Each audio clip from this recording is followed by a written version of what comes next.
They praised Hitler, joked about grape, and spewed filth. They didn't whisper this in some secret back alley. They spewed it in a private chat full of their fellow future Republican leaders. I'm black, and since they love their tired watermelon jokes, let me make something clear. I don't even like watermelon. And no, I'm not a monkey. No human is a monkey. We're great apes. If you're going to be racist, at least get your biology fucking straight.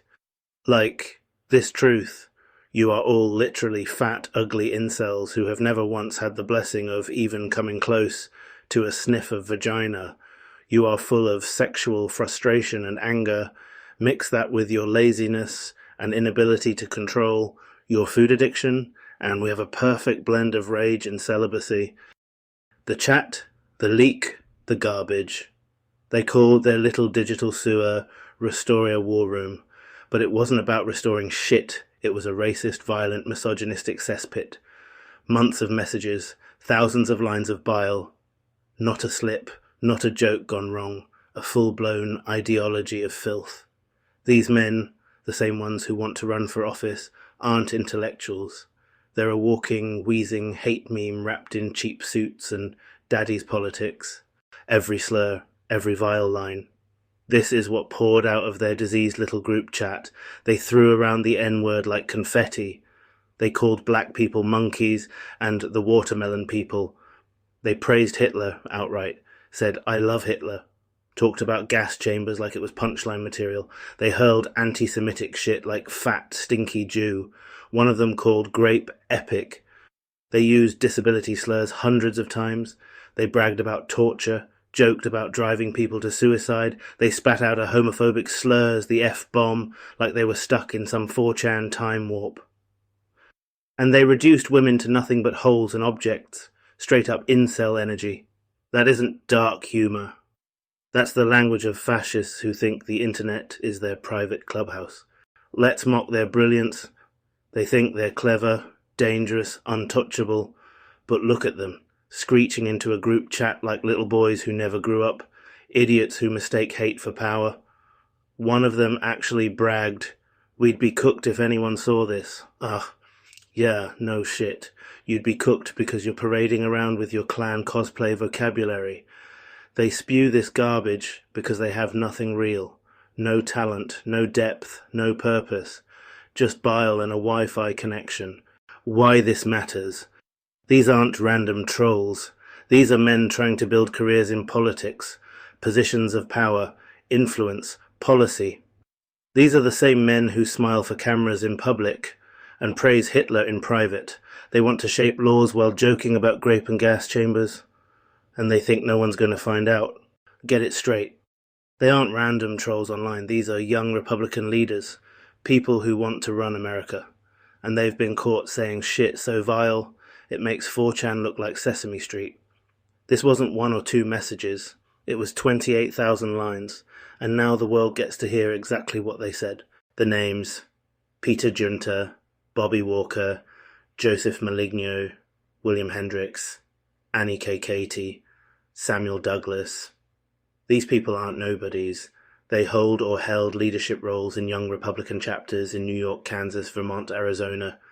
They smiled for cameras, wore the suits, shook hands, and behind closed doors, they spewed filth. Their own words. William Hendrix used the N-word more than a dozen times.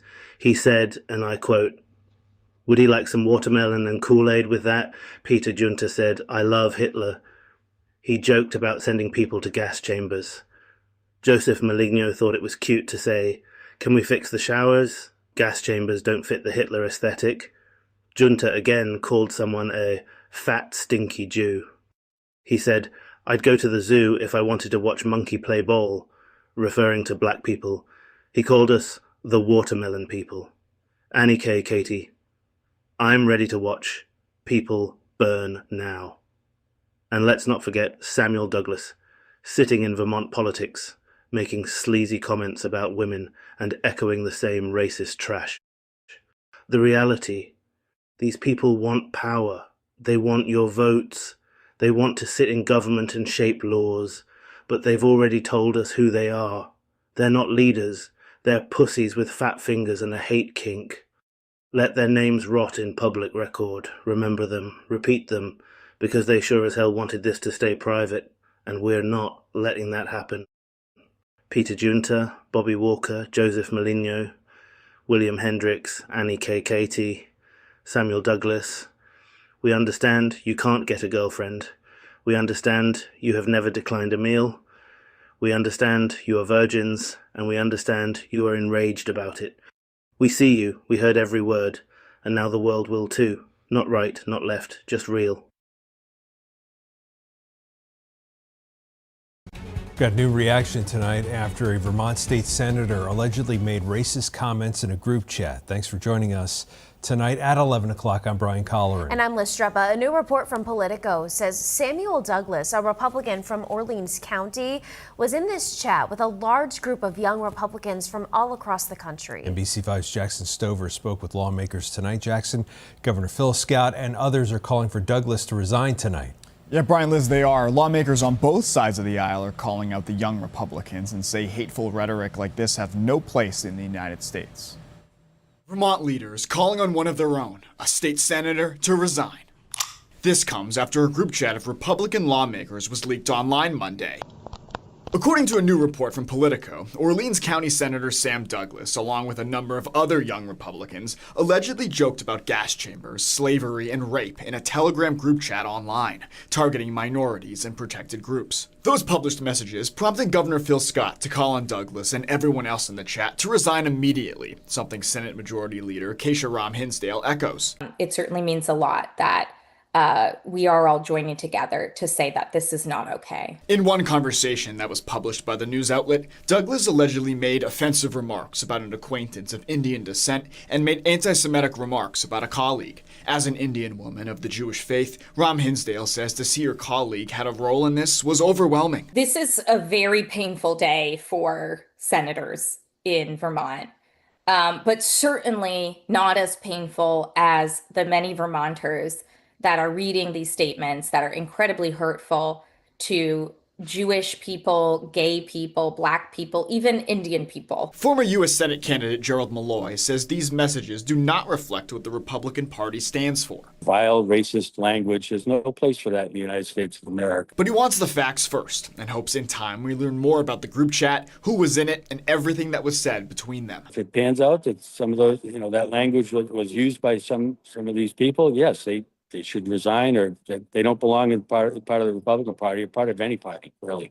Vermont Senate President Pro Tem Phil Baruth sent us a statement. He also is calling on the resignation of these senators, but that alone won't stop the hate, saying in part the Vermont GOP must address and reject the largely covert network of hatred that binds them to racist and white nationalist elements nationwide. Now, we did reach out to Senator Douglas, but have not heard back from him. New York Congresswoman Elise Stefanik was awarded Congresswoman of the Year in August by the New York Young Republicans. In a statement sent by her team tonight, if the description by Politico is accurate, the Congresswoman calls for any New York Young Republicans responsible for these horrific comments in this chat to step down immediately. Reporting in the newsroom, I'm Jackson Stover, NBC5 News.